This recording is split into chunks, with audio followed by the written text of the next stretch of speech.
put it back together and flew the helicopter from Thule out to where Keybird was to look at the plane to see what condition it was really in. And it was based off of that preliminary mission that he decided, okay, we're going to do this. And then the next year was spent gathering props and engines and landing gear and tires. This is the 21.5 Show. You're on 121.5, the emergency frequency. Whether you're a professional pilot or want to be one, you're in the right place. Let's get started. Join professional aviators Dylan and Max as they talk their experience in the airlines, business aviation, and more. Life is good. Industry experts, unique stories, and plenty of fun. This is the 21.5 Show. Here we go. All right, Dylan, we have a very special guest on the show today. Vernon Rich, who runs a really cool fabrication shop. He does everything with metal, builds all kinds of crazy stuff. The way I met Vernon is I had an exhaust issue where my exhaust was you or your airplane, Max? Yeah, well, my airplane, the Moose, and it had shaken itself apart, and so I brought it. There's a mechanic that had been around at the airport for a long time, and he was in my hangar row, and I said, "Hey, who do I take this to get fixed?" And he goes, "Oh, I got just the guy." And so he gave me Vernon's number. So I came down here with my exhaust, and I said, "Hey, can you fix this?" And he's like, "Yeah." And we're sitting in his office just kind of talking. I see this picture on the wall of this B-29 out what looks like in the tundra. And I'm like, is that the Keybird? And if you guys who've listened to the show, remember, we talked about the Keybird previously when we had Pete Scholl, who was the Southwest pilot that I flew with that also flies the Commemorative Air Force. He's the one that turned me on to this documentary. I watched it on the show or on my trip. We talked about it. It was crazy. Yep. And then we talked about it on the show. We watched it. We posted the link. It was very popular. So a lot of you have seen the Keybird story and you are familiar with it. So I said, "Is that the Keybird?" He goes, "Yeah." And I go, "Well, how do you know about the Keybird?" And he goes, "Well, who the hell do you think the guy in the photo is next to it?" And I said, "No way. You were there for that whole thing?" So, that story, I had a feeling it was going to be hard to capture in a 50-minute Nova episode of the whole story. So we're here today with Vernon to talk about, what it was like on the ground with the Keybird. And for those of you who don't know, this was a B-29, got lost, landed in the tundra of Greenland, and sat there for 50 years. And then these guys got the idea that they were going to go out there and fly it out. So welcome to the show. Thank you.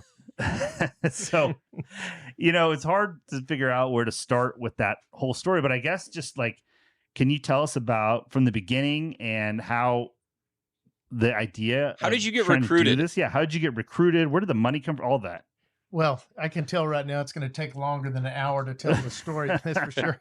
A real good friend of mine, Mike Dillon, who some of you may know, was sitting in his office one day and the telephone rang, and a guy was on the phone and said, "Mike, there's a guy in Scottsdale somewhere that built the headers for the Nemesis Formula One plane, and I want him to help me work on my new unlimited plane that I'm going to take to Reno." And I happened to be sitting there. I couldn't believe it.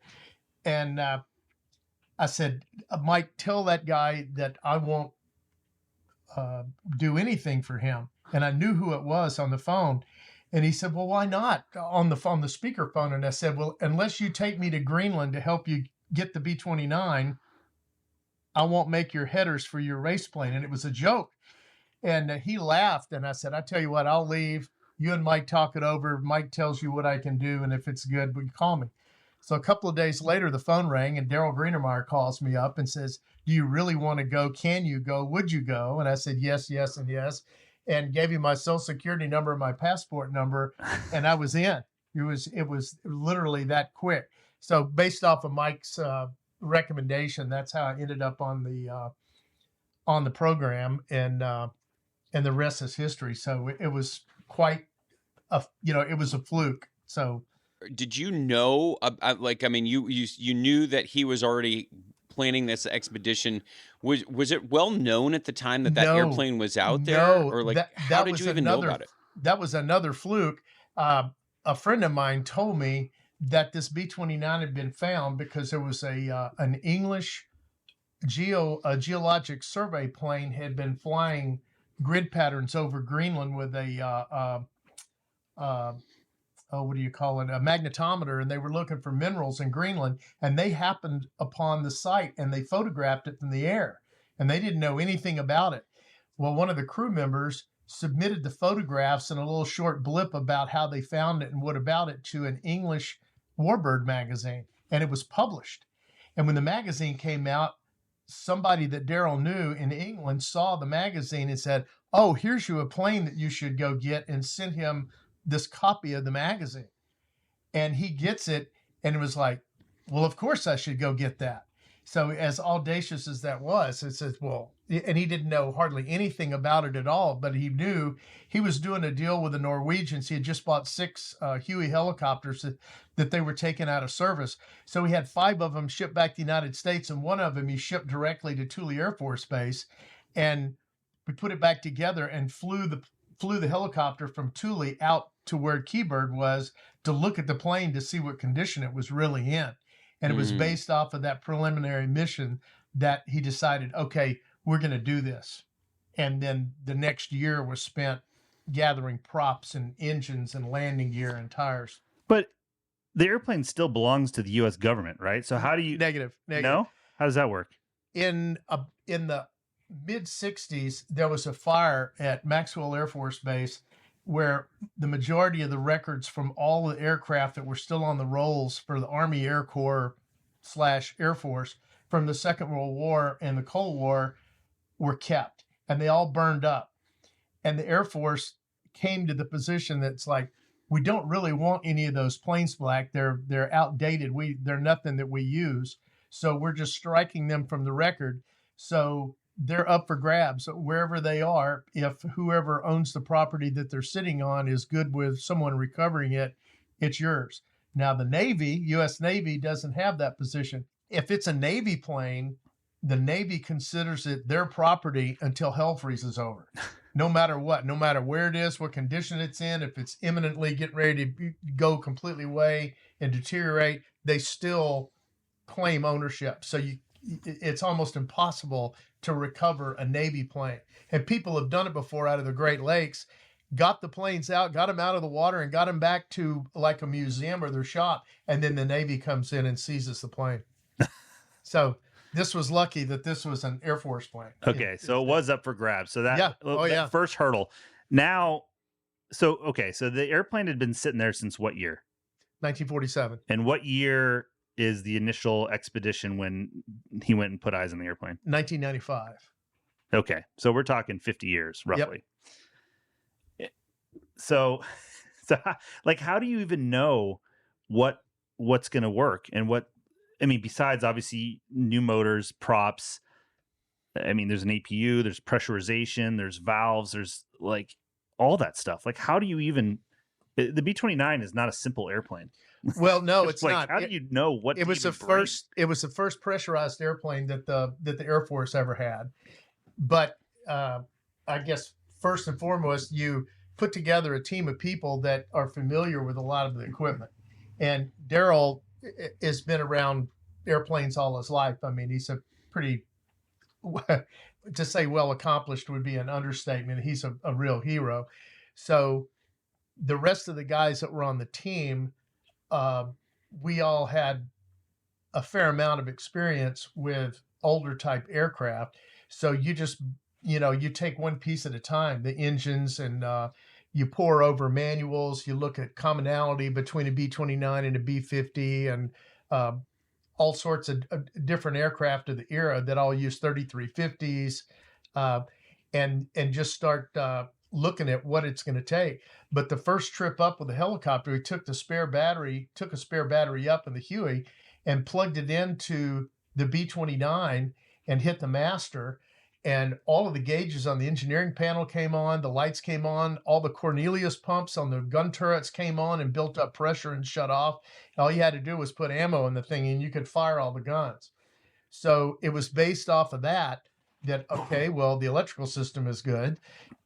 It still had about 50 gallons of fuel in one of the ferry tanks in the belly, and hit the starter and actually started the number one engine. No Didn't way. run very good, and the props were bent all to hell. So, but there's video of the number one engine actually running after sitting there since '47.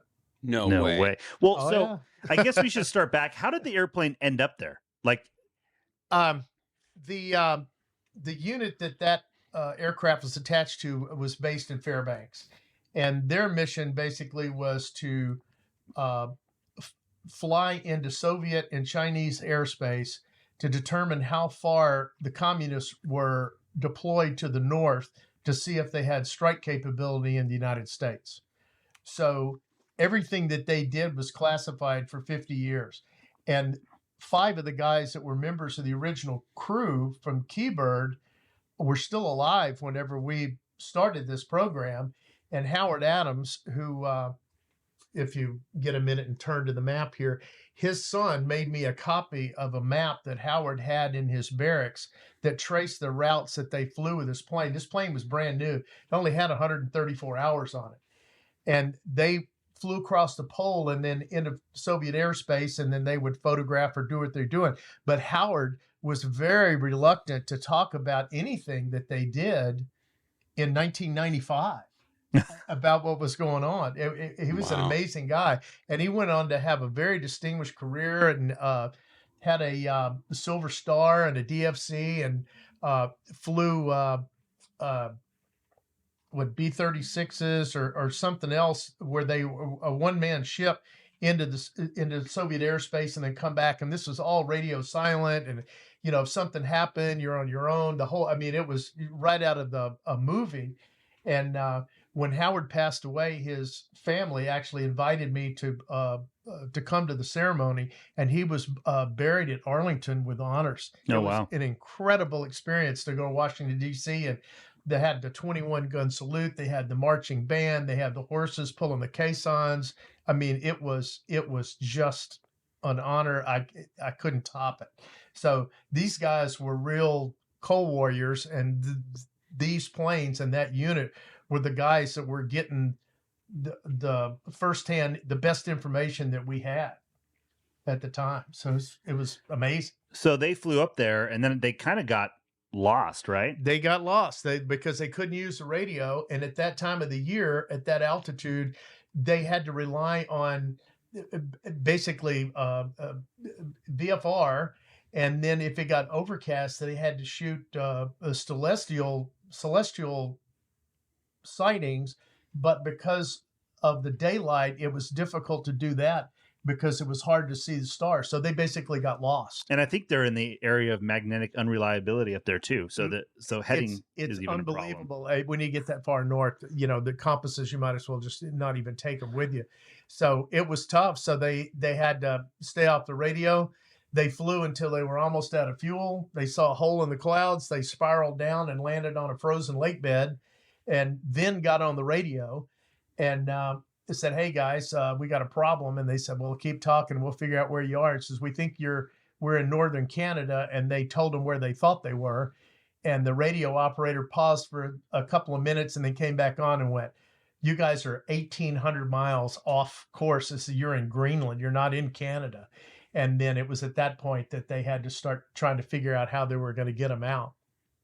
Yeah, and they ultimately ended up landing an airplane because was Thule a thing at that time? Oh yeah, Thule was a base. Bert Balkan was a Norwegian guy that set up the chain of Sonderstrom Fjord and Thule, and set up the air rescue protocols and everything. And that's a whole nother 2 or 3 hours of talking about how that all came to be. So they're on the ground, and the Lucky Ludke, who was the guy from Denver that was the flight engineer, the first thing he did when they shut down was drain oil out of the engines before it froze up, and was mixing oil and fuel to create a fire so that they wouldn't all freeze to death. So once they got that going, the powers that be, they got 2 other B-29s that were in Alaska to fly up, to those coordinates, and they figured out where they were and were trying to drop supplies on where the planes were. But I guess the wind was blowing, and they would drop something out, and the parachute that the survival canister was on would blow it away from the plane, and the snow was so deep and it was so cold they couldn't go out there and get it. So then they got on the horn to a DC-3 that was on that was doing flight testing with JATO bottles on DC-3s, and they had just left Thule and flown back down to Newfoundland, and they called that guy and said, "You need to refuel and turn around and come back up. Do you have your JATO bottles on board?" "Yeah." "Well, we've got a mission for you." So he flies back to Thule. They filled up. He ultimately flies up there and lands next to Keybird and loads everyone up, lights the wick on the JATO bottles, which is the first time that had ever been done. And that's how they were rescued, but they couldn't talk about it because it was all secret. So this goes on for years, and everybody had to keep their mouths shut. So and again, there's a whole nother episode to what happened just to get them out of it. So the crew was on the ground almost 50 hours, and they could get inside the plane, but to stay out of the wind. But you know how cold the inside of a plane could get. Yeah. 26,000 thick aluminum and no insulation in the back, but up front it was insulated. But they were hovering basically under the wing next to the fire. Unbelievable. So that's the beginning of the story. Yes. So that's it. They leave, and as far as anyone knows, no one had been back to that airplane for just under 50 years. Right. Until he lands the Huey, he checks it out, flips the master on, fires up a motor, and says, "Hey, I think we can make this happen." So they fly out, and then you guys start the planning phase, right? So you got to gather 4 engines, props. Not to mention the plane had Curtiss Electric procs on it, which are famous for going haywire. So Daryl made the decision to convert it to ham standard. So I had to find the props, the prop hubs, the prop controller, prop governor, wiring harness, everything to convert from electric to hydraulic on site. Yeah, in the Tundra. Tires, which was, you just don't go out and buy B-29 tires from Coker Aircraft Supply. So the tires, we had to pull all the ferry tanks out of the bomb bay, pull the bomb bay doors off, recover the rudder. The rudder's fabric covered, and the ailerons are fabric covered.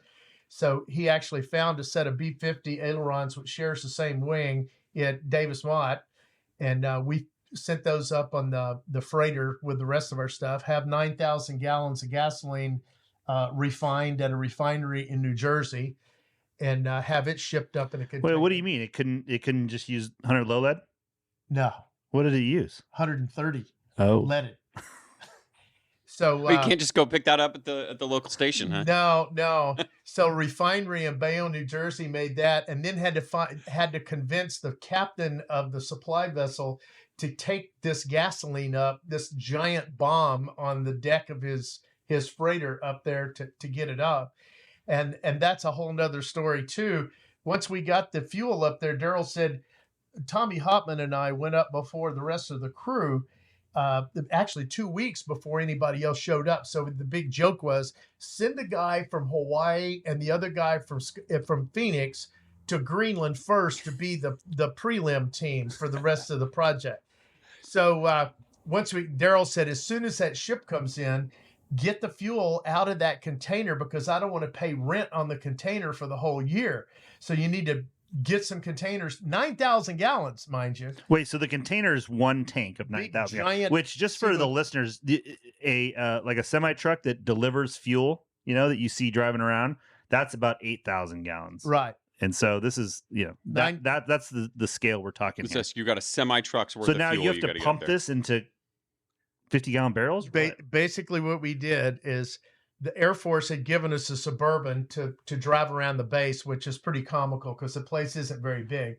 And we told them what we needed. And they said, well, there's a bunch of 55-gallon drums around the base. If you can go gather up what you need. And the Schenectady Air Guard has some ferry tanks that they use to resupply Nord and Alert once a year. They said that you could use that, and that held 3,000 gallons. So we had 3,000 gallons of Herc tanks, but we still needed 6,000 gallons. So we managed to go around this base and any building and anything that wasn't locked and steal every 55-gallon drum there was on the base, which we did, and it was enough. So we get it back, and now we've got to get the fuel out of this container into these 55-gallon drums. So we went to the fuel farm and asked those guys, do you have a pump we can pump it out? And they said, no, all of our systems automated, and they have these giant lines for C5s and C17s. And we said, well, we need to get gas out of this container in a 55-gallon drum. And they said, sorry. He said, there's a contracting company up here doing some repairs on the pavement. You might go ask that construction company if they have something.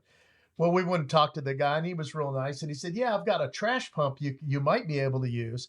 It had an 18-horse air-cooled engine on a little two-wheel trailer that they would throw the suction hose into like a mud hole. It was a trash pump to suck the mud out so that they could go in and, pour concrete or asphalt.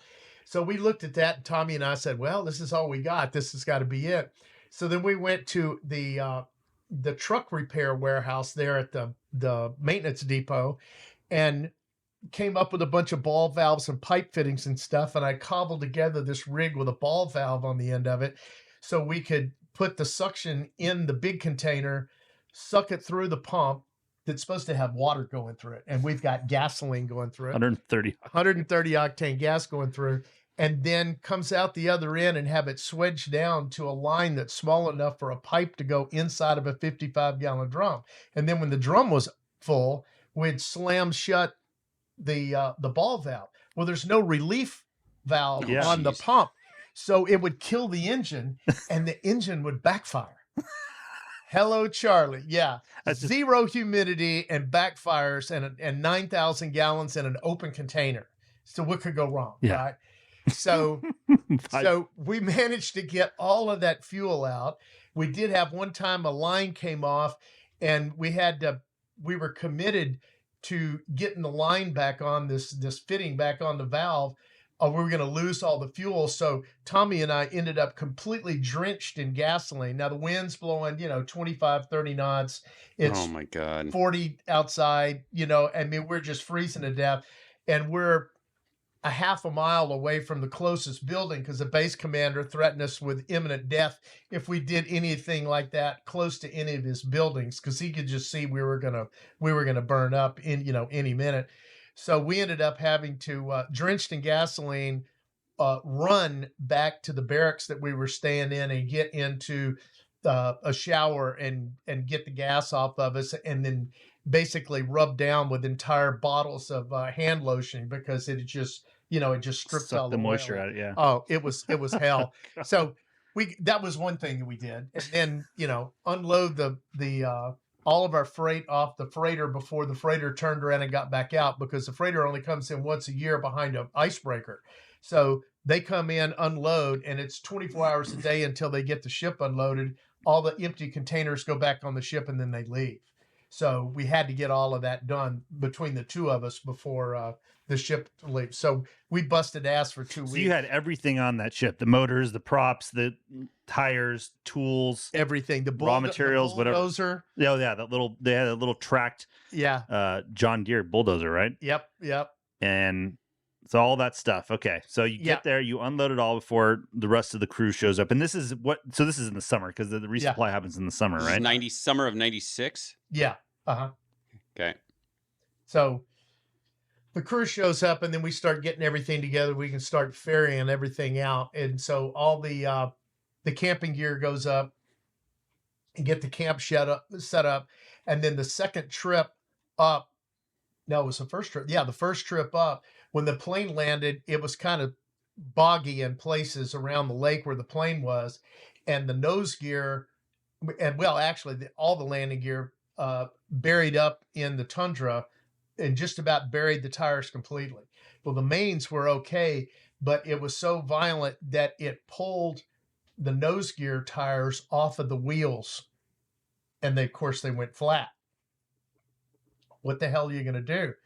So You didn't have a bike pump with you? There at the was time there frame? was no bike pump on site. And this is on video on the on Yes, that documentary. the Nova you see documentary this, has and they video. walk up with these tires off the bead, and you're just like, this is the first landing. Yeah. Oh boy. This is the first landing. So we took our shovels and whatnot and dug it out, and then got a jack under one side. Well, actually, we dug it out on one side, so one tire was hanging freely, and the other tire, the nose of the plane weight was on the other tire.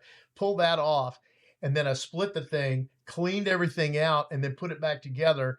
And then it's like, well, how are you going to inflate? Is this in the video? Is this in Yeah, the a little document? bit. Yeah, that Yeah. was in the video. So this part. Rick said, I've got the solution. So we reinflated the nose gear with propane.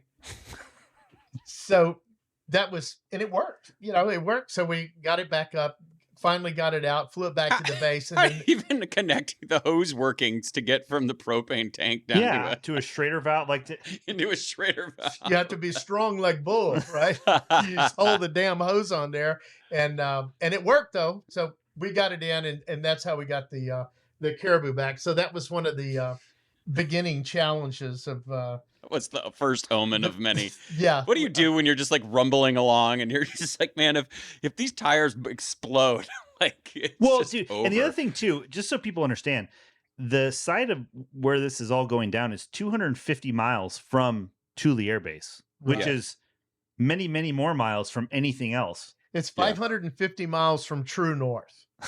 So you're just like, That's- you were out there. Yeah. Dude, so that's- a flat tire is a very serious situation in this scenario. That's the big joke is a bolt, a 10-cent bolt becomes a $50,000 bolt if you forget it. Yeah, Because right. you're done. You're and done. there's That's it. That's what I'm just in working on my own small, uncomplicated airplane. I always no matter how much I prepare and buy the materials and all the stuff, I never, ever have it all in the first try. Like there's always multiple deliveries from Aircraft Spruce I'm waiting on. And I'm trying to figure out how a B-29 you visit once, flip the master on and be like, all right, let's go, boys. And like, well, I guess that's part of why they brought you, right? Because you're the kind of guy that can make anything from, if you have the raw materials in a necessity is the toothpick, mother a of hammer, invention. and a chisel, and you. Oh, yeah. So, Well, Okay, so Vern, let's take a step back. You're doing the trip. You have to think about packing tools, how you're going to machine things, create like, things. do you have a lathe? Do you have what tools do you Tell have? us about Okay, how you here's- even start And how do planning. you for power that. it all? Like, Here's the story you want to hear. So Daryl goes to Davis Mott and gets the ailerons down there in a crate. He looks up the part number and it's blah, blah, blah, blah, blah, -17. He finds something at Davis Mott that's this big long part number, but it's -21 because it's for a B-50 instead of a B-29. Oh, they're exactly the same. And it's like looming in the back of my mind. I'm thinking, yeah, oh, that's why they shit. have dash numbers. There's a dash number. There's something that's different. Oh my God, what's it going to be? So when we got there, we pulled the old ailerons off and then went to put the new ones on, which I think it shows us in the video Yeah. doing that. Well, when we put them up there and went to go through the bolts in, the pivot bolt diameters were different. Oh no! Hopefully So they the were smaller. B-50s were bigger They're big. than what we were. So it's like, what are we going to do? So I thought, I have an idea. And I went over into the pile of stuff that we had pulled off the ferry tanks and all the tubing and everything, the fuel lines for the long range tanks in the Bombay. And I cut pieces of that off, took my cordless drill, chucked that tubing up into the cordless drill. And then I got Roger, the pilot, to hold the cordless drill up against the toolbox, I think. And then I took a file and we spun the tubing and I went back and forth with the file and turned the tubing down so that it would press inside the B-50 control So you circuit made a bushing out and of made a bushing to adapt from one to the other. But so you had a cordless drill. You didn't have a lathe. But what did you have? Did you guys have a generator for electricity? Like yeah, to we charge had the. but it wasn't very big. I mean, the reason we used a generator was to charge batteries to run the radio. Okay, so you had basic hand tools, is what you're telling me. Yeah, Like yeah. as far from a power tool standpoint, you had drills and. Do you have a saw of some type or some type of angle grinder or something? Well, I don't think there wasn't an angle grinder. I would have used that to turn the thing down. No, it was crude. It really was. I mean, you're right on the edge of max gross every time you get in the plane to bring stuff out. So you take a bare minimum of what you think you're going to need, and then you just try to cheat a little more in as my job. But at the same time, you have the load master, Roger and Daryl, trying to trim the load to weigh as least amount as possible so that they have enough fuel to get the Caribou up there and come back before you run out. Because it was right on the edge of being bingo when you get back to Thule. You only had enough fuel to go around one time if you didn't land next to the lake next to the plane. One time. If you didn't do it, you're in deep shit. You got to turn around and go back. Because that was what he did the first time when the tires popped off the rim. Was they came down, he touched down right on the mains to feel out the how it was. Like, remember we did that on the dirt airstrip when it's wet. You touch down, you can kind of get a feeling of how if it's going to give much. Exactly. But not a great feeling. And so he went around and then came back around, right, and landed that first time and then just dug in. But right. Okay, so you land, you offload the initial, like, probably survival stuff, camping gear, Start food, camping stove, gear, whatever. Right. Do you guys have heat in the tent? No. Well, so what's the temperature? It's the summertime, but the warmest it ever got was probably about 40, and the coldest it was I think 10 or 12 below. Oh. And that's not so bad. It's the wind that just cuts you in half. So I slept 41 days in that tent without a bath and without any relief. For some reason, everybody else on the crew managed to go back once or twice on the resupplies, but I ended up never getting on that plane to go back to Thule. So I was there the whole time. You were there the whole time the first flight till we left. The end. Yeah. Okay. Yeah. Oh my God. So dude. that's you left the first time before the winter came in. Right. That's a camping trip. Yeah. Holy smokes. All right. So you get there, days. you unload all the stuff. Somehow you get the wheel or the tire back on with propane. They blast off. They manage not to explode again. They go back to Thule, and now you guys are here and you got to get started, right? Right. So you just start working on whatever tasks there are available. And the whole time it's back and forth and maxing the loadout. And another good story is we had to get the bulldozer out there. Well, when you put the bulldozer in the plane, Daryl really never had figured out how he was going to get the bulldozer in the plane. He knew it would fit, but you couldn't just drive it up the ramp of the plane, go just crush it. So once again, we went out and got a bunch of timbers that were on the base and built a ramp to drive the bulldozer up onto that was the same level as the floor in the back of the plane. And then we put the same timbers underneath the back edge of the bottom of the fuselage. So when the weight of the bulldozer went onto the plane, it loaded the back of where the ramp folded down. And if it was going to crush it at that point, that would be the time to find out. So we managed to get that thing inside the plane, but the blade wouldn't go in there at the same time. So that had to come up on a second trip. But the point of the story is with the bulldozer in there, it overgrossed the plane by 6,000 pounds. And it was incredible. The plane still just leaped off the ground when it took off. It was just absolutely amazing. Of course, with all the wind that's blowing and the temperature and everything, it was really good conditions for that, for carrying a heavy load. But not so much for landing on the tundra. Yeah. No. And the yaw was a little accentuated. The rudder was working overtime, and it also strained or stressed the spar in the wing enough that when Roger put the flaps out, it blew the seals in the hydraulic system because the cylinders were misaligned. So it blew all the seals out. He got down and got unloaded. I mean, because there's so much flex in the wing. So much flex in the wing. Pulled on the yes. connections. Oh, it was ugly.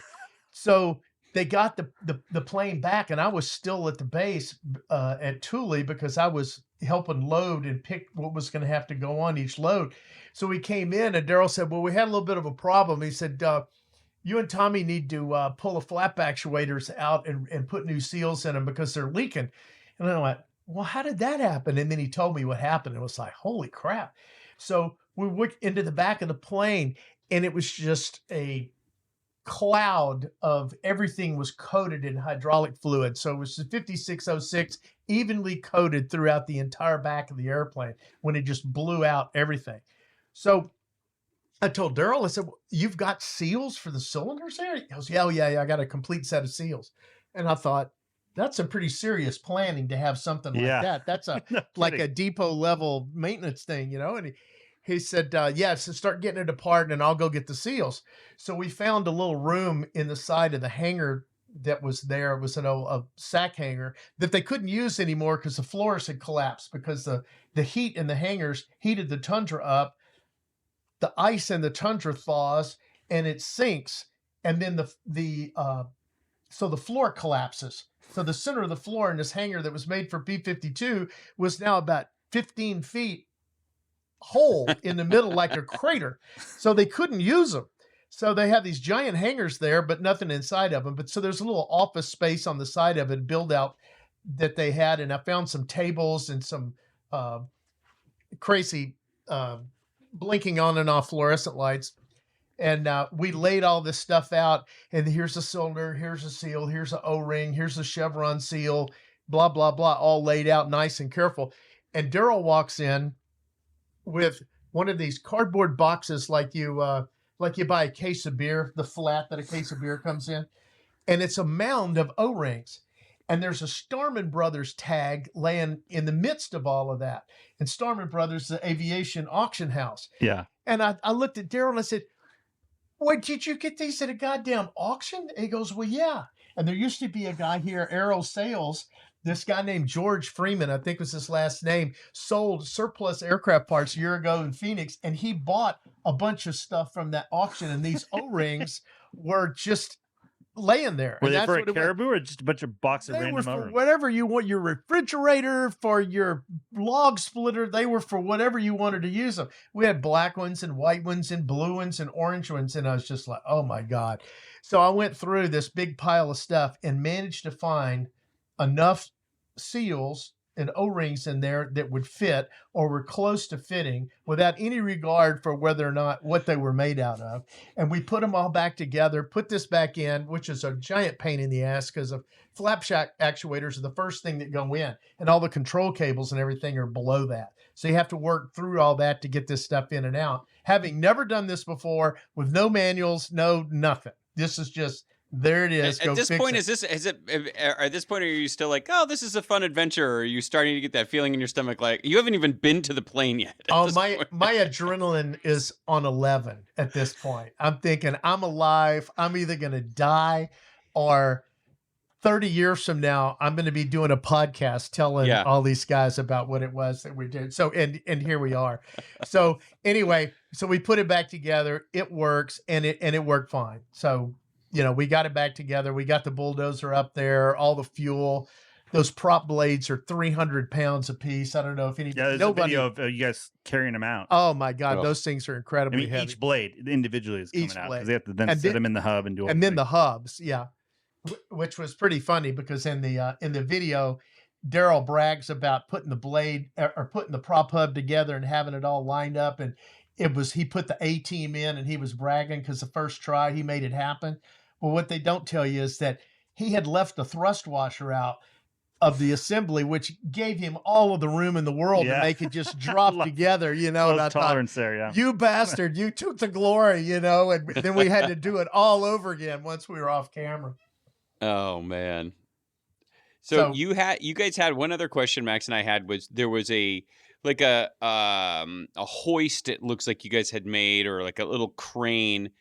Did you have to fabricate that out there? No. That was a QEC hoist that there was trillions of those things made during the war that were made to QEC engine assemblies on B-24s, 17s, 29s, everything, B-20, everything that the Army Air Corps had, they had those hoists and they bolted together. So they were prefab somewhere in the States. They would ship them over. And then, if you got your crew of 18-year-olds that are motivated. You can bolt one of those things together in no time. So Daryl found one of those. I think he actually got it from Art Scholl over at Borrego Springs. I think that's where his place is. And we brought it up and we put a battery operated winch on it that I think came from Harbor Freight or Granger or something to pick the engines up to do the engine swap. So that's we put flotation tires on it too, so it would roll around in the tundra, and pulled it around with that little bulldozer. Unbelievable. And there's video of this, like these guys pushing this thing around with the big, 2380 hanging from it, and you're like, what? This is just something else. Well, yeah, Trying to get it lined up on the engine mounts, like that's hard enough to do on a level concrete floor. It's crazy. and you can go to the airport cafe for lunch, and all of that stuff. Yeah, no, those engines weigh 3,500 pounds apiece, so manhandling that around in 25-degree weather in the wind is a job. God knows how many calories you burn a day, but we tried to eat constantly, and tried to have something on the stove in the tent to keep warm all the time. But it was quite the chore. Wow. Jeez. Let's take a quick timeout from our conversation with Ben to talk about our favorite product of 2025, and that is Amigo Aerotows T1. If you listen to our recent conversation with him, it has changed Max's life at the airport. No longer is he struggling to push that 2,000-pound airplane in and out of the hangar. Simply hooks up the T1 now and effortlessly moves that airplane back and forth. If you want to get more information, check out the link in the show notes for Aerotows websites. They have a tow that'll accommodate up to 15,000 pounds. And they've got a special offer for our listeners. Use checkout code 21FIVE to get $100 off any product. Scroll down on your podcast app to find the link to Aerotow and check out all of the products they have for pilots. Okay, back to the show. So you're out there, you come out there, you're there for 41 days, you said, and through that whole time, it looks like the schedule's kind of slipping, right? Things aren't happening. Weather. Yeah. Then Rick gets sick. Yeah. And then Rick. So Rick, tell everybody who Rick was. Rick Krieg was a guy that Daryl had made a deal with the Marine Corps to trade one plane for another plane. And the plane that he was flying back to Quantico broke down in Tulsa. And he had to, I forget what needed to be done, but there was some pretty a major component needed to be replaced. And what's it called? The Spartan Aeronautics School there. They have Spartan School of Aeronautics. Yeah. And he went over there and said, hey, I need a guy do you have anybody that can come help me do this? And Rick Krieg volunteered as one of the students, and they became quick friends, and he helped him work on the plane. So that's where Rick came from. Rick was a badass from Wyoming. He was worked in the oil field, and then thought that there's a better life out there. So he was going to become an airplane mechanic. So he went to that school, and then he and Daryl became good friends. And then Rick went to work for Daryl as basically his chief mechanic on any project that they had to do. But Rick could do anything, and he was the smallest guy on the crew, but in a bar fight, he would be the guy you'd want to back you up, because he was one tough guy, good guy. Which maybe ultimately led to his unfortunate demise, right? Because he was pushing through pain like for a long time out there in the middle of nowhere. Yeah, he had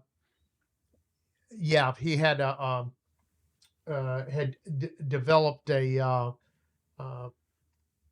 well, I didn't read a coroner's report, but basically he had a blood clot between two organs, and that's what was shutting him down, made him feel like he was having a flu, because his liver was failing or something because of the blockage. And then we finally got him back to Canada. He didn't survive, and that's what happened. But why it happened to begin with, and decided to act up while we were up there, is I don't know. I'm not. Yeah. Well, they said that he was taking painkillers. and saying it was just back pain and basically powering through until he literally couldn't stand up anymore. Right. And then they're like, Oh yeah. this is serious. We got to get him out of here. And this is kind of at the very end of the whole Right. projects, right? So Yeah. it's And like, then the Caribou burned a piston on the way in the last time it came in. God. And then with Rick down as basically the chief mechanic on radial engines, and then it became my job to change the cylinder out, a master rod. Oh wait, cylinder. so hold on. So it's a master rod. Yeah. So they come in and the exhaust valve smash into the piston, right? Yeah. And so it's trashed that whole assembly. Burned a hole in. Yeah. Right, burns a hole in the piston. So you had a new cylinder piston. You know, I guess the rod was okay, but The rod was okay. Yeah. So where does this extra cylinder and piston come from, and valves and the whole? We brought the stuff with us, but it wasn't on site. It was back at Thule. So Niels Jensen, who was a guy that was the head of the fire department there at Thule, he and 2 or 3 other guys had a Thule flying club, and they had a 182. So we called them on the radio, and they said, "Oh yeah, we can bring that out to you," because they would love to do that. Because when they flew that plane on sunny days at Thule, which was very sporadic, they just stayed right around the base. But all of a sudden, to have a rescue mission to go on, really had to do something, they were all over that shit. So here they came, and Niels and another guy flew the piston and the cylinder up and dropped it off, and they stayed about 30 minutes, and then they jumped back in the plane and got back out of there because the weather just changed so quickly. Did they have to bring gas? Oh, I thought it was because you guys hadn't showered in a month. Yeah. Well, now that may have something to do to it, but the Danes are really nice people, so they wouldn't, they would never say. They would never say that. Yeah. Yeah. But then did they have to ferry fuel with them, like in containers? No, we just gave them some of the fuel that we had. Oh, you had. Okay. Yeah. Here's some 130 octane, Yeah, boys. this will just make put this it in your work 182. really It's good. funny because those are the questions. Like they leave that out of the documentary, like, oh, and then they show you guys replacing. I'm like, where did this cylinder come from? Like, just Yeah, well, the gods dropped it, and then, Hold on just a second. Here's the piston. That is the piston. I said, that's see something that's that. trying to kill me. I'm bringing that back. that's pretty funny. Wow. Yeah, you got to change it. You see how the end of it's all burned off, and the Oh my rings are all. gosh. Wow. Well, you cleaned it up nice. That's funny. Well, there you go. Wow. I forgot So a about little even battlefield promotion. Yeah. So anyway, so we got the thing back together with the Caribou would run, and then the weather was not cooperating. So basically, we had to sit there and wait for weather, and it was late. It was late August, and the weather just doesn't get anything but worse, and the sun keeps getting lower. So it was, It's getting colder. The days are getting shorter. You got a guy who's. Are you guys like worried that he's going to die? Well, there? Like he's not at that getting any point? better, and we're like, yeah, we got to get him out. We got to get him to the hospital. Jeez. So we loaded everything up, shut everything down, and got everybody loaded up in the plane. And the last thing, we were using a bulldozer to grade off because there was snow, and the runway was getting pretty lumpy. So we graded the runway off, and then brought it back into the camp, shut it down, and Roger had already had both the engines running in the Caribou and was warming it up, and it was time to leave because the fuel again was going to be a critical thing. So I couldn't drain the fuel out of the bulldozer because we didn't have time enough to do it. So I just took my buck knife out and stabbed the lower radiator hose to drain the coolant out of it, so that the next winter, that it wouldn't freeze and break bust the block. So literally, as I ran towards the plane, Roger started rolling forward, and I jumped onto the ramp, and we pulled the ramp closed as we took off. It was literally that close, and flew straight toward the mountain to go back to Thule. But this time we had everybody in the plane with our gear. We couldn't climb out as quickly as it would going back empty. So we had to zigzag back and forth in this fjord to get enough altitude to get over the ice cap, because the ice cap is like 4,000 feet to the top of it. And we were down where we were in this valley was probably not more than maybe 400 feet above sea level. So it was quite a climb to get over the top of that. Burning more fuel. So now we're flying across the ice cap going back to Thule, and I'm looking out the left, I'm looking out the right at the right engine that we just put the cylinder on, and we got about halfway back, and I started to see smoke come out of the back of the engine. So I went up to the front of the plane and said, guys, we got a problem back here. Something's not right. And Daryl said, yeah, we know. And he said, the oil is getting low and the oil pressure light is blinking on and off. He says, we're probably going to lose that engine. He said, you need to get ready to throw everything out of the back of the plane that's not breathing so that we can shut that engine down. So I go to the back, and we had a bunch of hydraulic oil back there because we were leaking hydraulic fluid. And so we opened the ramp up a little bit and started kicking the oil out of the back. And I told the film crew that we were going to have to throw everything out of the back. And the cameraman started smiling. And I thought, why are you so happy? He goes, this is great. I bought all my oldest gear on this trip, and I have expedition insurance. So if my cameras get lost, I get new equipment. And I tell you, that's not going to do you any good if you're dead, So anyway, Daryl said, well, there's a gravel strip at this Inuit village. It's up here off to the west. We're going to land there, and then we'll see if we can get another aircraft to come up from Thule to pick Rick up to get him to the hospital. So we shut that engine down. Now we're on one. So here we are. And then we actually started climbing. And instead of going towards this village, I could tell that we started banking back the other way, more directly towards Thule. And I went back up to the front and I said, I've told everybody in the back we're landing at this village. What's up? He goes, well, this other engine's running great. Says, no problem. We're gaining altitude. So we're just going to try to go all the way back. Well, by this time we're over the water. We have to fly over this bay that's about 30 miles across. And then there's a mountain range that we have to get over and then into Thule. So we managed to do that and get back and land. And the Danes were right there waiting on us. So as soon as we pulled to a stop, they grabbed Rick and got him into the hospital and tended to him until a medevac plane, a King Air, came up and picked him up and took him to Canada. So sad story there. But yeah, it's terrible. That's how we got back to Thule. So now that was on So what month is this? August. Okay. And like September is when it gets so cold you can't. The end of August. End of August is the dead of winter there. Okay. You're knocking on death's door. So I think we had one night. Yeah, that must have been Wednesday. So because Thursday is when the 141 comes up from New Jersey and does a resupply, and then anybody that's going out gets on that flight and flights back. So we put the whole crew on that flight back to New Jersey, except John Cater and Daryl and I. And it was our mission at that point to fly the Caribou from Thule back to San Diego. To San Diego? To San Diego. Knowing you were going to have to bring it back the following summer to then finish the job, right? Well, we're actually mixing 2 years up. That's right.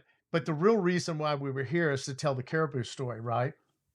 Which was the third year. Yeah, well, we're talking about the second year. That's right. So, okay, so you guys got to bring. So, okay, so how do you get to fix the Caribou motor? What was wrong with it? Why was it losing oil? Well, I think in a radial engine, you're allowed to change 3 cylinders before you have to mandatory tear it down because it's got so much trash inside of it. Because every time you lose a cylinder, you're getting metal in the engine somewhere.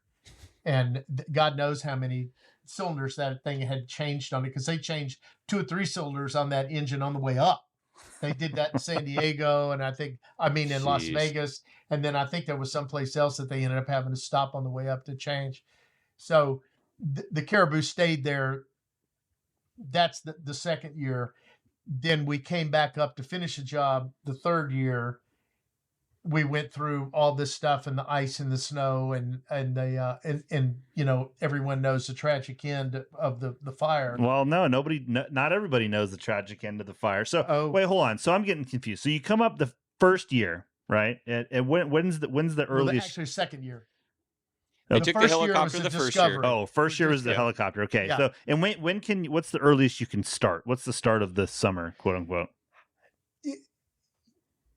The end of May. Okay. First week in June. Okay. So like beginning of June. So you have June, July, and then Halfway through August. halfway through August. So 2.5 months. Yeah. Okay. So the first time Discovery, you guys get all your stuff together. You come up year 2, you work on it. The idea was to fly it out year 2, and then it becomes apparent, with the weather and everything else that's not going to happen. So now you guys go to plan B, say, okay, we're going to button this up and come back year 3. 3 years. So we fly the Caribou with the motor problems. That's the end of year 2. You get back to Thule.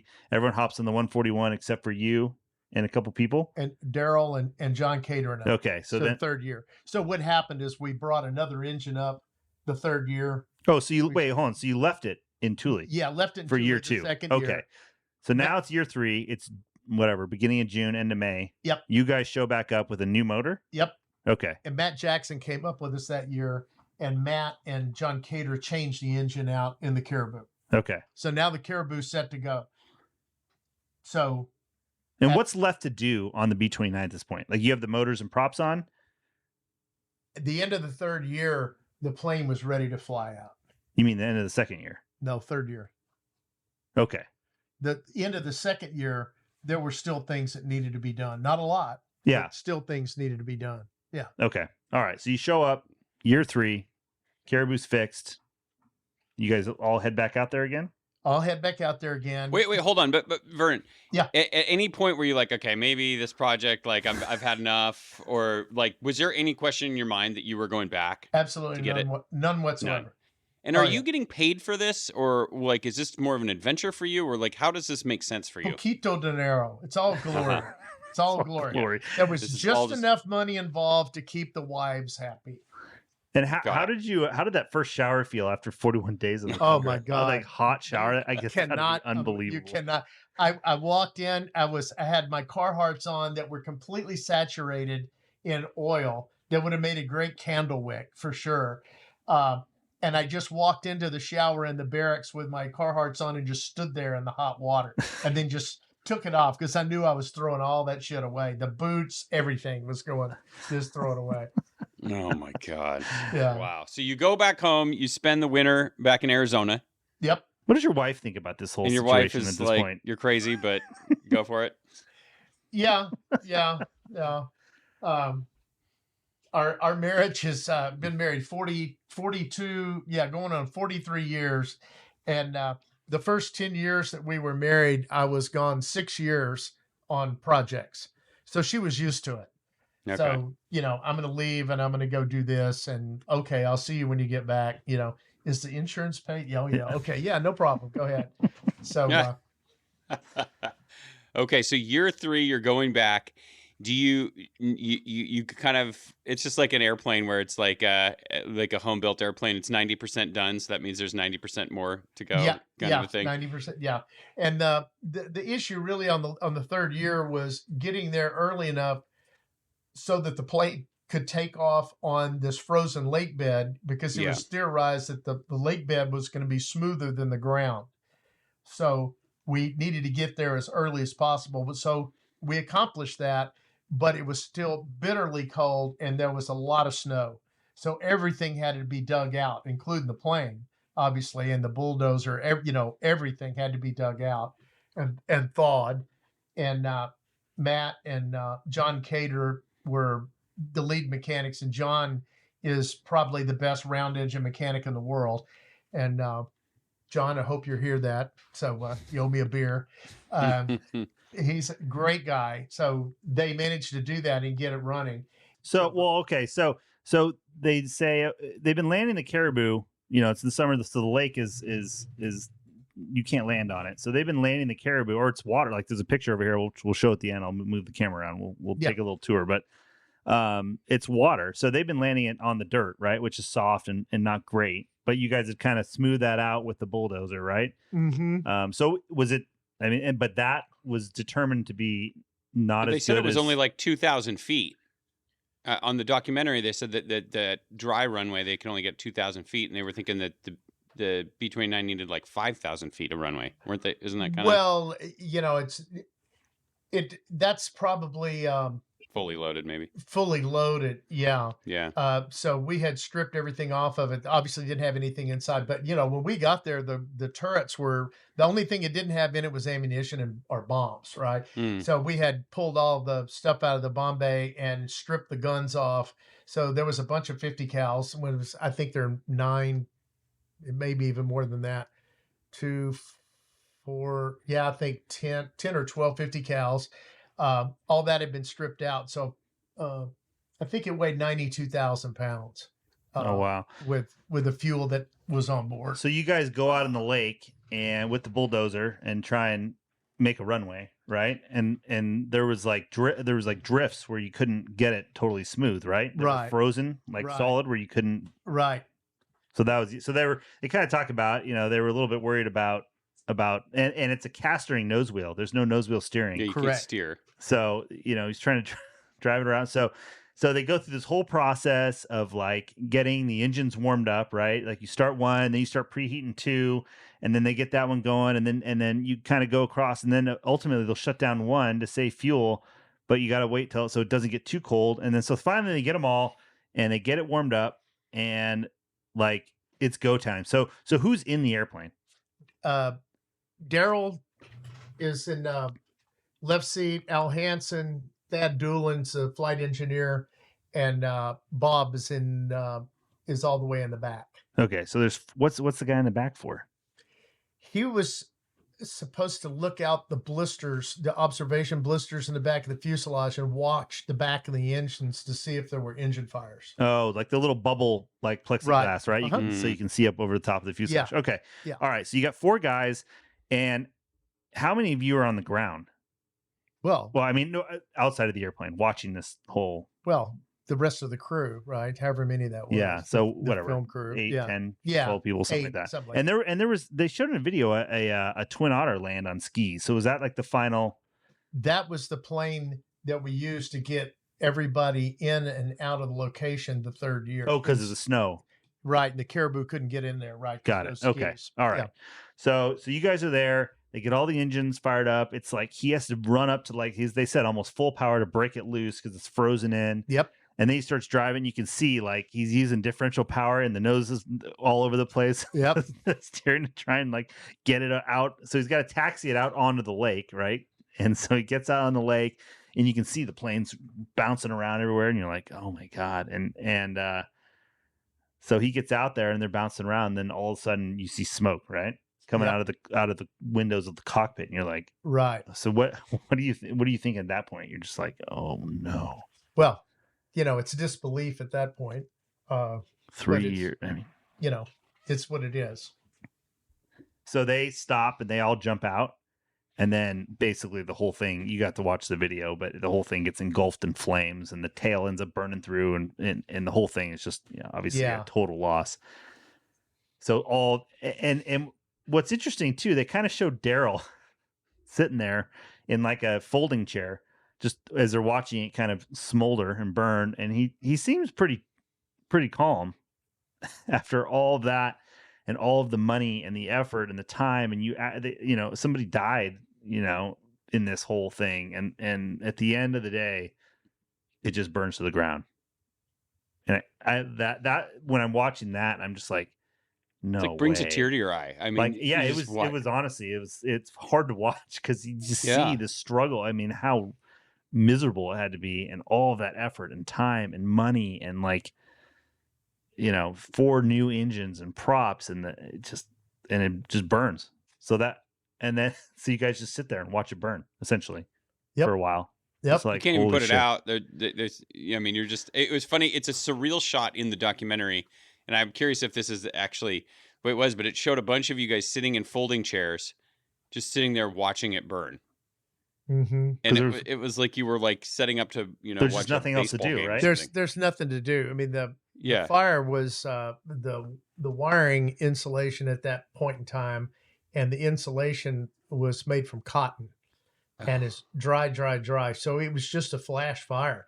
Once it caught fire in the back and it raced forward in the front.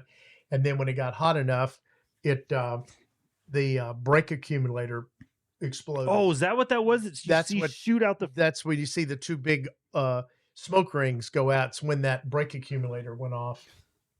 Because basically the APU, which is obviously piston airplane, so it's a piston powered APU in the tail, and banging around back there broke loose and cracked fuel line or whatever, and then that was it, right? Yep. And they said the fire extinguishers were in the back where the fire started, so they couldn't even get to the fire extinguishers to have a chance to extinguish it. Yep. Jesus. And then at the kind of the very end there, a couple of the guys, I think it was with one of the flight engineers, oh, well, all my tools were in the back of the plane. Oh, that was Matt. Yeah. Matt. Yeah. Good. Wow. So you guys watch it burn, and then you just like, I guess that's that. Load up your stuff, and that was the end of it, right? And pretty much. As it sits now. Yep. And loaded everybody up in the Otter, and then they came back and then got on the 141, and then that's when John and Daryl and I got in the. Okay, the one Caribou. question we'll end that. Yeah, this is another crazy story. I was telling you the story. The craziness doesn't even end. Like it's just. But so where did the money for this come from? Out of Daryl's pocket. Oh, so this was an investment. Obviously he'd run a performer and looked at it and said, okay, this was going to be profitable. How? Like the airplane was going to be worth in excess of what it cost to recover it, or he was going to take it around on the air show circuit as a revenue generating thing, or what was the plan? He already had it sold. Oh, I see. Okay. So if you guys could get it out, that was it. And then someone's going to take it probably to full restoration, right? Mm-hmm. You just need to get it out. Yep. And he was risking the money. Yep. To do this, yep. Which obviously it must have been pretty lucrative if, to go through all of this and take that kind of risk. But God, what a drag. It didn't work out. Yeah. Sorry, Daryl. But that's what Daryl did. He did. He bought and sold airplanes. He's an interesting guy. I mean, just real quick, even there, he flew the SR-71, the U-2. He bought a F-104 and he was a test pilot on the 104 program. But then after his military career, he bought some 104 and assembled from parts. He was a test pilot for the 104, and Walt Sheehan was the lead engineer on that. Walt decided Lockheed wanted to break records with the 104, right, to sell the plane. So, but he picked another test pilot to set the time to climb record. Well, that pissed Daryl off because he wanted to fly and do that. So he quit, and he said, I'll build my own 104 and go set the record on my own. So that's where that came from. Okay, so that's it. Things you could do 50 years ago that you couldn't do today. Yeah, right. Oh yeah, Red Baron, and he was test flying that plane out of Mojave, and was on a test flight, and then came back in, and they were getting ready to do this time to climb, and when he came back to land at Mojave, he didn't get a gear light. One of the left gear leg wouldn't lock out, so they called Edwards, and he said, well, I'll just put the gear up and belly the thing in. And they said, no, you don't want to do that. No one's ever survived doing that. Says you're going to have to punch out. So having built this plane out of pieces that he had got in various interesting ways, he thought, I wonder if I use the right rivets to hold the canopy on, because when you punch out of a 104, that model, the first time, they would you'd hit a button for the Martin Baker, and it would have a guillotine would go down the side of the fuselage and cut the rivets that hold the hinge for the canopy off, and the canopy would fly up and away, and then you would punch out. So there were special rivets that he said he remembers that you were supposed to use, and he didn't know whether or not he used the right ones.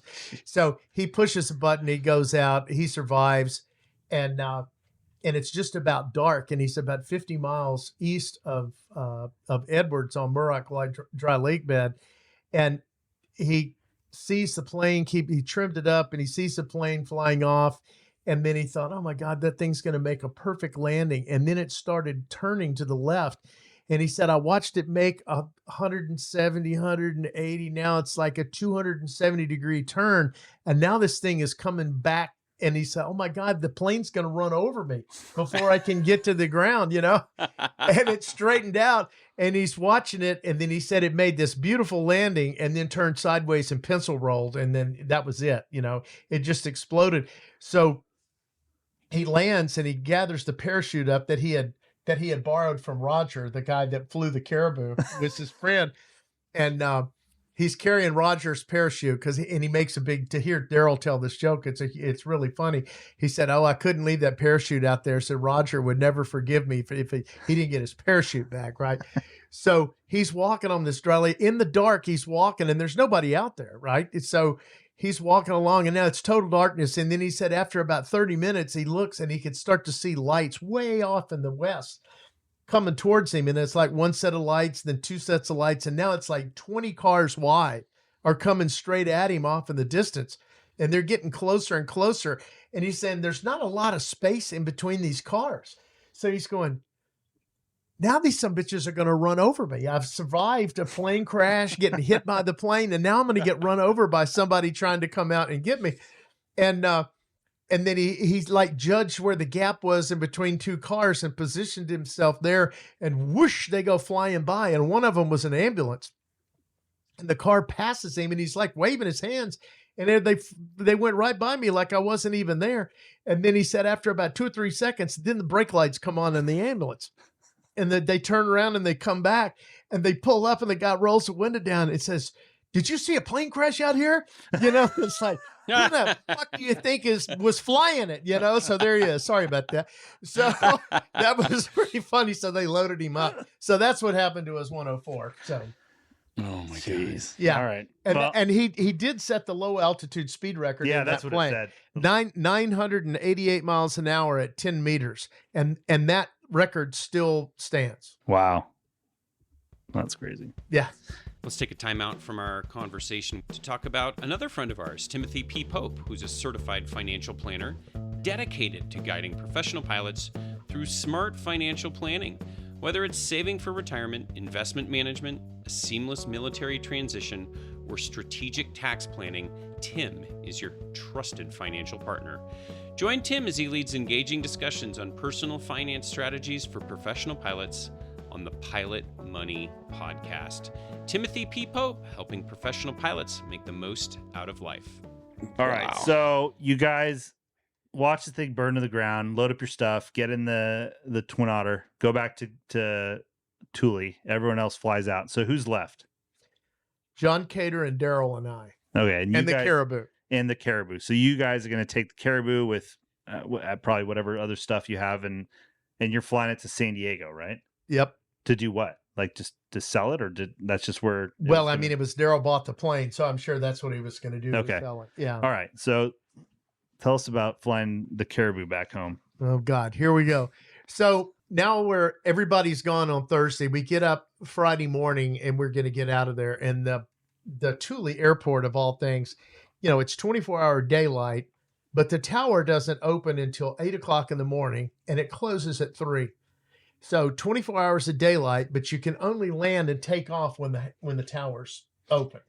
It's Air Force Base. You couldn't imagine there's a lot of traffic up there either. Like none, right?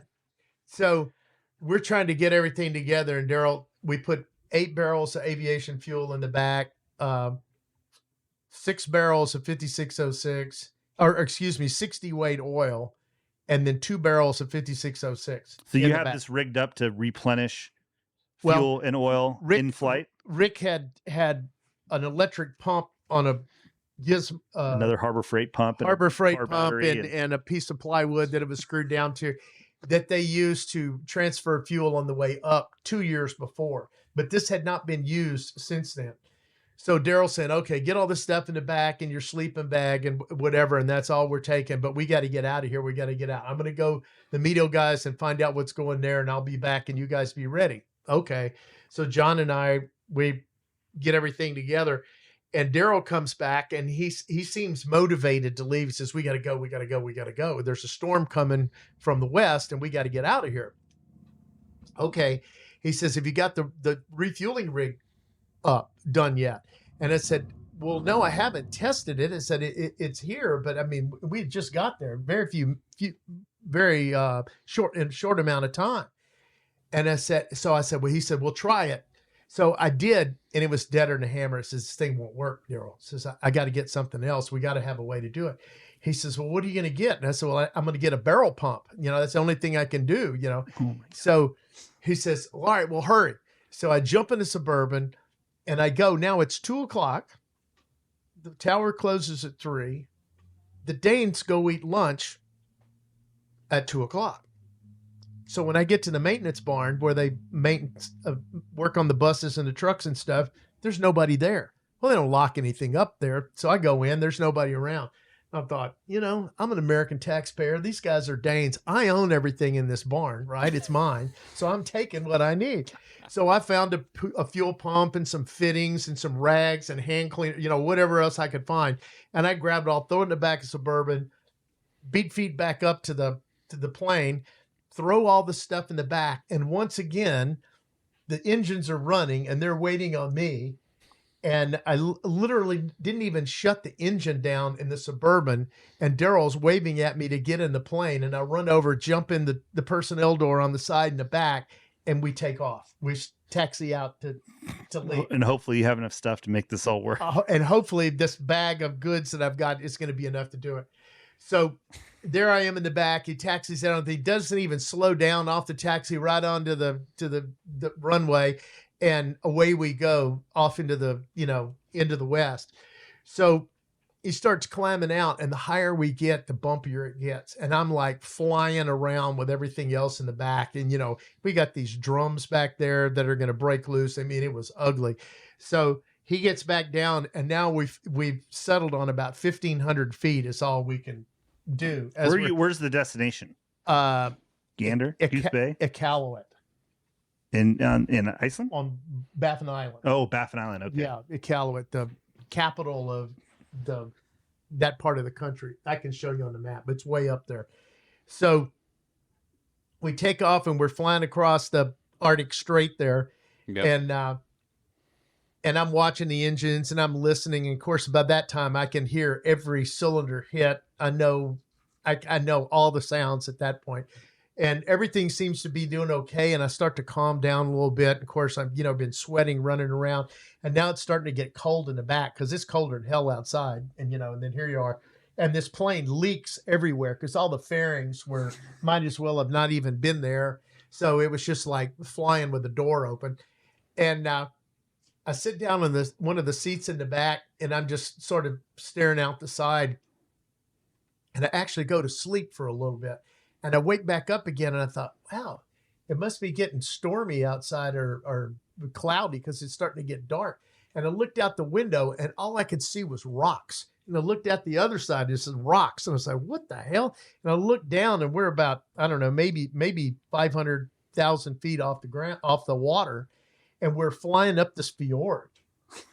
And the mountains are towering on both sides.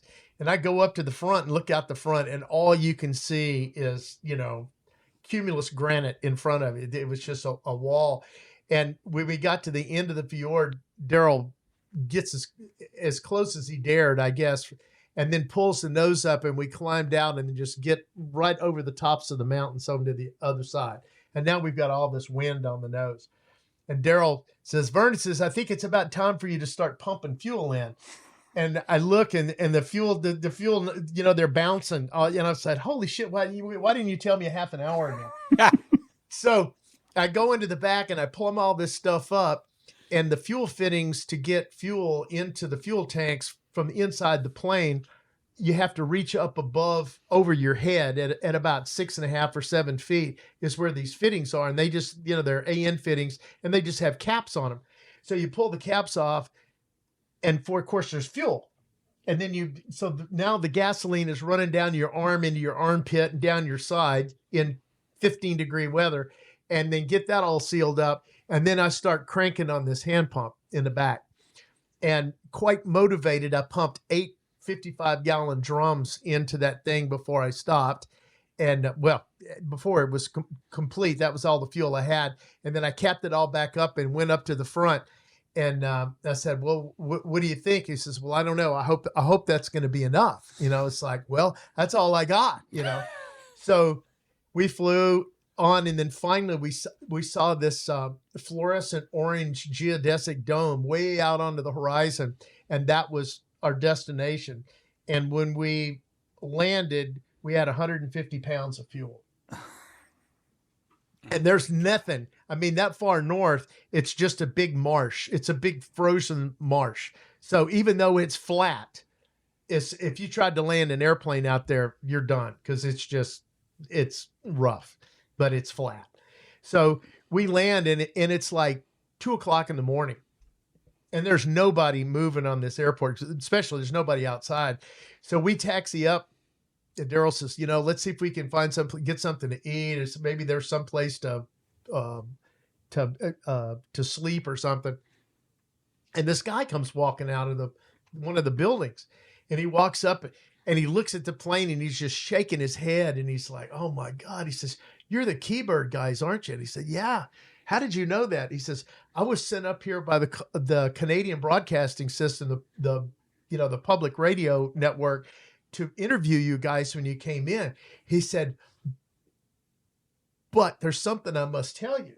And I said, "Well, what is that?" We're looking at him. He says, "There's an Interpol alert out for you guys. The cops are basically looking for you." And it's like, "The police?" And I said, "Why the police?" And then Daryl is like not saying anything, and he's like making busy work off to the side. And I looked at Daryl and said, "Daryl, what the fuck, man?" And he says, "Well, we have a little miscommunication with some of the paperwork." And I said, "Well, what is that?" "Well, he was supposed to post a environmental bond so that if something happened environmentally on the project, that the cleanup would be funded. Well, he never actually got around to paying the bond." Oh. So when the Danes found out that there had been a fire and that there was ground contamination, they sent a Gulfstream up there that they have some ice patrol or something, and they went up and filmed everything that was going on. And the fire was still smoldering, and there was another guy involved who had the original permit for the project, Gary Larkins, and he was in central Greenland pulling out My Gal Sal, which is the B-17 that ice? now... no, it was on top of a glacier. Oh, okay. And if anybody's been to the World War II Museum in New Orleans, they have a B-17 hanging there in their display.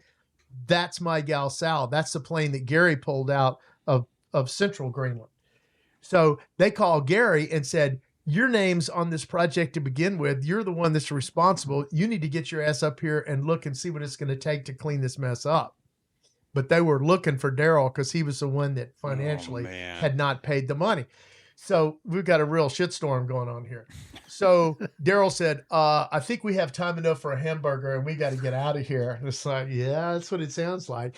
So we filled up full of fuel and got hamburgers that cost us like $20 a piece at 3:00 in the morning. And that was 20 years ago. So those might as well have been, $300 hamburgers. Yeah. But they were really Well, good. It's aviation after all. Yeah. So we take off from Iqaluit, and we're flying, and now it's time to go across Hudson Bay. So the plane's running okay, and our destination now is Churchill. So we head out over the water, and John and I are saying, "Daryl, with everything that's happened, don't you think it'd be a good idea to fly along the coast, and at least the people can find the wreckage on the coast and not at the, we're just not lost for time eternal at the bottom of the Hudson Bay." Okay, it'll take more fuel, but okay, we'll be all right. So he banks over, and we're going to go down the west side of Hudson Bay. Well, after about 20 minutes, he can't stand it. Now he's back over the water again. So there's nothing down there but icebergs, chunks of ice, and some open water, and and that's it. And we're flying along, and I'm looking around at everything, and then I look out the right engine, and the outboard landing gear door cover has come off. It has not come off, it's broken loose. The actuator that pushes it out when the landing gear goes down, that broke, and the landing gear is the door is hanging down and swaying back and forth in the breeze as we're going along. So I go up to the front and I say, guys, I don't know how big a deal this is, but that landing gear door is screwed up back there. Well, John Cater, the guy that was with us, is he's got this real deep, gravelly voice. He's a small guy, but he's got this great voice. He looks at, and he's from Georgia. So he has a very, very thick rural Georgia accent. God damn it, says, I remember in Vietnam, we lost more caribous to that happen than anything else. Is that goddamn door's going to come off and hit the tail and we're going to be done. I'm like, what? You know, you're kidding me. And he was just like, yep, I don't know what else to tell you, you know, and there we are. And Daryl didn't even say anything. So we just, now we're going straight for Churchill. What was I to say at that point? Now I go into the back by myself and going, wait a minute, you know, but there's no reset button, you know, there's nothing, you know, land, you know, what are you going to do? So I sat there for the longest time and just stared at the door, just go back and forth. And I thought, well, if this is it, this is it. So miraculously, we start slowing down and I was like, oh shit. I go back up front, says, yeah, there's Churchill right there. And you can look up in front. It was about, I don't know, 15 miles away. And we flew over this old rusted tanker or freighter or something that was frozen in the ice. I mean, it was death. It was like, this is marine death. There it is. And I'm thinking, oh my God, how perfect is this? And then once we got to the beach, between the beach and the approach on the runway at Churchill, there's a bunch of rocks. And there's a DC-3 sitting there that had crashed into those rocks that had a bunch of refrigerators on it. So now the hulk of this thing is laying there. And I thought, well, we're just going to add to the scenery. You know, this is going to be a tourist destination someday. So we get past that and we land on the runway and taxi up to the deal. And there's nothing there. There's just this fuel concession and nothing else because it's an old DuLine site. And the Churchill, the town, is a ways away from there. It's probably 15 miles or so away from the runway. So this kid comes out and we tell him that we want to fill this Caribou up full of, you know, whatever he's got, recip fuel. And he's happy as a clam because it's at the end of the season. And he's got this gasoline left over, which they sell very little recip fuel that far north. Everything's turbines. Yeah. So he's happy as a clam that he's going to get to sell all this fuel to these crazy guys in this Caribou. God knows where they came from, you know, because we look horrible. We're just soaking in oil and just filthy. And I mean, we were a mess. So there was a combi up there that was, I think it was a DC-6 that had a big freight door in the front and a few seats in the back. And the pilot, the co-pilot came over and they looked at us as, you're the Caribou guys, aren't you? You know, and we thought, oh God, here we go with the story again. He goes, holy crap. Good luck to you guys. He said, man, you guys have been put through it. And he says, yeah, we're not done yet. And he goes, yeah, well, you know, good luck. And, you know, they turned around and walked off. What else are they going to do? So Daryl said, I'm exhausted. We can't go any farther. We've got to get some sleep. I said, okay. So he told the kid, and the kid said, well, town's about 15 miles away. Says, I can make a call and somebody will come out and get you. So, okay. So he makes a call. About 30 minutes later, the most rusted Suburban that you've ever seen in your life pulls up. You could see all the way through from one side to the other because it was just like there was that much of it gone from the rust. And these two very cheery, exuberant Canadian young ladies came and picked us up and said, whoa, where are you from? I said, well, we're from the hotel and the restaurant. I run the restaurant. She runs the hotel. And they're laughing and it says, well, can we get something to eat? Oh yeah, we'll cook you anything you want. Do you have any cold beer? Well, yes, we do. Okay. It's going to be a good night. So they drove us in and fixed us the best steaks we'd ever had in our life. And I don't know how many beers I drank, but they went down very, very easy. I had no idea what Churchill was. And then the next morning I looked at a postcard and it was of one of the polar bears trying to get into one of their rooms. They had that as a postcard, you know. So, that was pretty comical. And they loaded us up and away we went. So back to the airport, we fueled up and we take off again. So now we're going to Glasgow, Montana, where we're going to cross back into the United States. Wait, how'd you fix the gear door? I just took it off. Oh. I just took it off There and Solves that strapped it problem. down to the ramp in the back with the ramps closed, and I just strapped it down there, and it was fine from that. I forgot completely about that, so we just took it off. Yeah, that was So- that was only live 7 of your Yeah. 9 live adventure. There. Yeah. That was nothing. Yeah.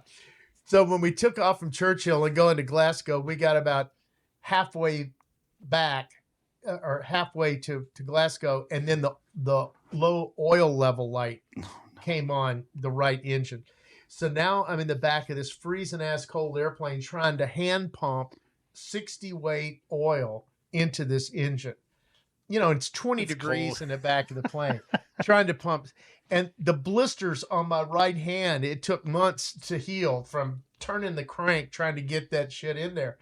So I pumped all the oil I could in there, and it was enough to make the oil level light go out. And then we finally land in Glasgow. And they said, okay, well, you're going to have to wait here for customs to come out to clear you into the country. Okay, that's fine. So we sat there for about 45 minutes, and this old Buick Electra 225 pulls up, and this woman gets out that looks like she came right from her dairy farm with her black rubber boots on and, bib top overalls. But she was the customs agent, and she was so happy that she was going to get to stamp somebody's passport, and where you boys coming from, and glad to see you. Welcome back to the United States. We got that whole thing. She was very nice. So we went through that, and then we load back up again and take off. And now the end of the day is going to be Billings, Montana. So we're flying along, and the left engine goes south, and it's just raising all kinds of hell. It's like, oh my God, we just burned another piston. It's backfiring. This thing's getting ready to completely catastrophically fail. So we're about 30 miles north of Billings.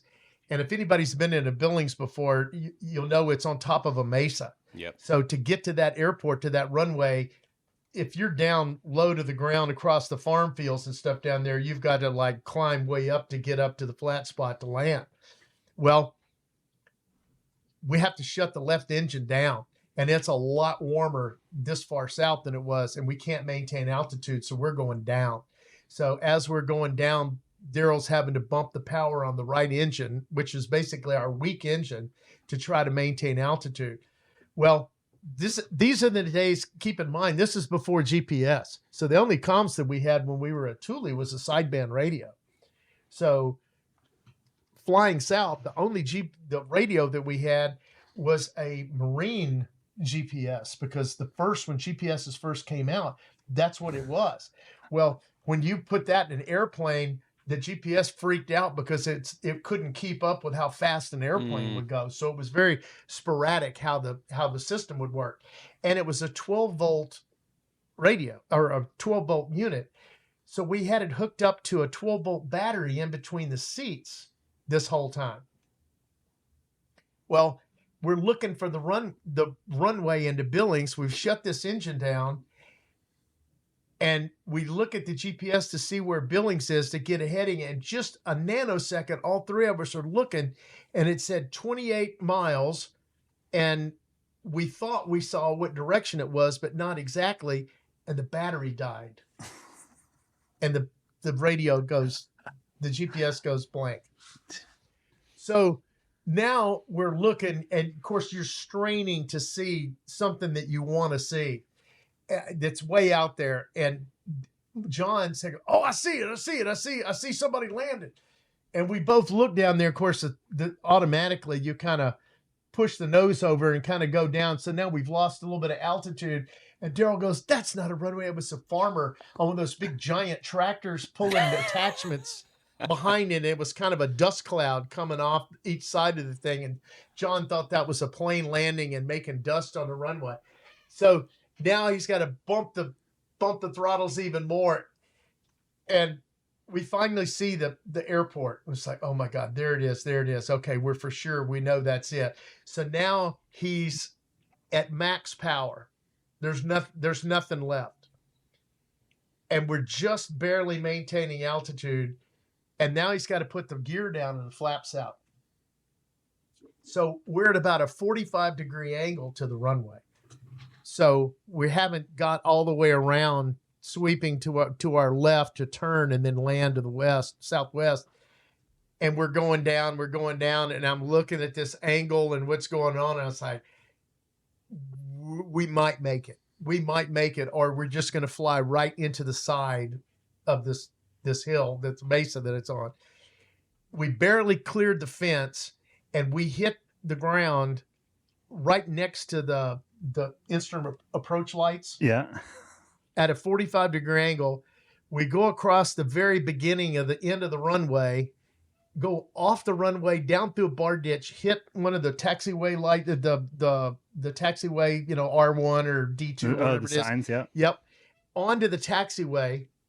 And then Daryl didn't stop there. And then he went back through the ditch and got back on the main runway as we're slowing down. Exactly at the same time that a Frontier 737 was landing on the intersecting runway at the far end. Now, keep in mind that the battery died. So not only did the GPS die, but that was our radio. So we couldn't call the tower to tell them we were even coming or anything was going on. So as soon as we got slowed down enough, not to mention when we had gone through the ditch and hit that, we had tore off the brake line for the left landing gear. So to hit the brakes, that's what actually got us to go through the ditch again and back onto the runway. So he got slowed down enough. He gets off of there, gets on a taxiway and says, I'm going to go, my friend, and I think his name was Denny Lynch, has a FBO over here. We'll go taxi behind Denny's hangar and maybe no one saw us. It's broad daylight on a Sunday morning, right? No one saw us. Yeah, maybe no one saw us. So it's like, okay, well, whatever, and I look over there at the main terminal building and I can see the red lights flashing already. There's smoke coming out of the right end or the left engine.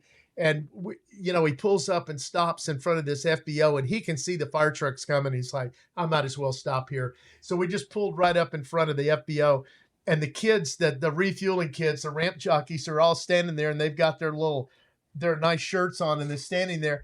And there's three of them standing there like Mo, Larry, and Curly with their mouths hanging open at this plane that looks like it had just flew through a time warp and stopped in front of them. And they just did not know what to do. So we stop and shut it down and get out. And these firemen come running up and they've got fire extinguishers and they're all ready to chop holes and things. And they go, are you guys okay? Say, well, what's the problem? And it's like, it's okay. No fire. Everything's going to be done. And they were like all deflated that they weren't going to get to actually do something. So we finally convinced them that it was all right and that there was no threat of fire. And they went, okay. So they get back in their truck and they drive away. And a fourth kid came from outside the FBO, walks up and says, which one of you is the pilot? Daryl looked at him and he says, the tower's on the phone inside. He says, you need to go talk to him. And Daryl said, oh God, here we go. He reached in and he pulled his billfold out and he hands me his billfold. He said, Vern, you might need the money that's in here to bail me out of jail if they arrest me. He said, I don't even want to have this on me, whatever happens. I said, okay. So he goes inside. He's gone about 10 minutes and he turns around and walks back out and he's laughing. I said, what the heck happened? He said, well, they were a little upset that I didn't call them on the radio, but when I told them we had an engine out and no radio, they understood. So they just said, if we were going to get the plane fixed, whenever we needed to leave, that they would just give us a light from the tower and it was going to be okay. I was like, holy crap. I said, what are the chances of that? He says, yeah, you got to love it. So we get the ladder out of the back. We got this ladder out so we can get up to the engine, and Daryl climbs on that. We open the cowl up and we're trying to figure out what's wrong with the engine. And what had happened is one of the magnetos had jumped time. And that's why it was causing it to Oh, really? fire. Of all times, they decided that thing must have been hung at the top of one of the serrations, and it picked that moment of running to skip a tooth or whatever. Forward or he back. didn't cycle the magnetos and try and see. Yeah. So Daryl's on top of the ladder while we're looking at this, and we hear this rumbling sound, and I thought, what the heck is that? And we turn around and look. and here comes the C-130 flying sideways like an F-15, like an F-18 flying by a carrier showing off. A C-130 flies by down the runway on the far side of the runway by us. And we're looking at this guy go by. I said, look at these crazy National Guard guys. You know, they're out having a Yahoo time in this Herc. So it comes around and lands, and they taxi up and come over to where we are and park right next to us. And we thought, wow. And it didn't say Army National Guard on the side of it. And I was like, well, that's kind of interesting. And when they pulled up to stop, we looked over there, and all the guys that were in the crew or that were on board the plane were all up to the windows, looking out the windows at us. And they were like, you know, European vacation in the back of a station wagon with their faces, you know, pressed up against the window. And we thought, well, that's kind of interesting, you know. And then the door pops open. They all jump out and come running over to us. And this one guy runs right up to the ladder. And it's like a 12-foot step ladder. And the guy goes up a couple of stops and grabs Daryl by the ankle and startles Daryl. You know, he's up on the top of this thing. And now this guy's got him by the leg. And he said, you're Daryl blanking Greenemeyer. And Daryl said, yeah. He said, you're the Keybird guys, aren't you? He says, yeah. We've been listening to the radio about you guys. Holy shit, you know. So we're going, who are you? And he says, well, we're the president. And the president says, yeah. It says, we're the prelim team. That's when Bill Clinton was about to run for his second term in office. And his first place that he went to announce his candidacy was Billings, Montana. And they were the guys with like whatever it is that they carry around in the test back. The fuel, you know? and do it, Yeah, they do their thing. Well, that's who these guys were. They said, are y'all staying here tonight? He says, yeah, we're staying here. He says, dinner's on us. Okay.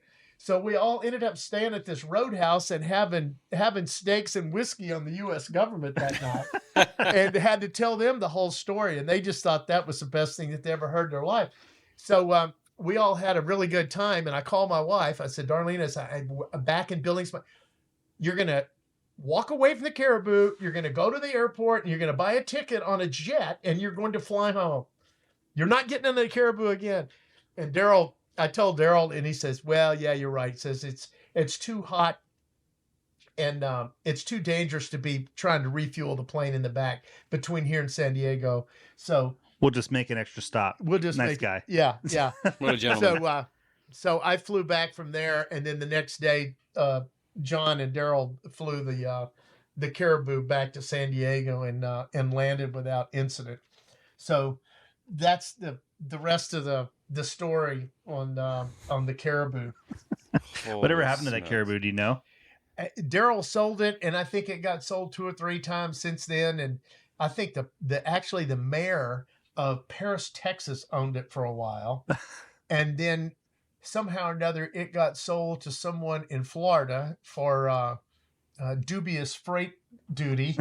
And ended up as a derelict down there somewhere. And then I think it finally just sort of faded back into... Turned into beer cans? Into its...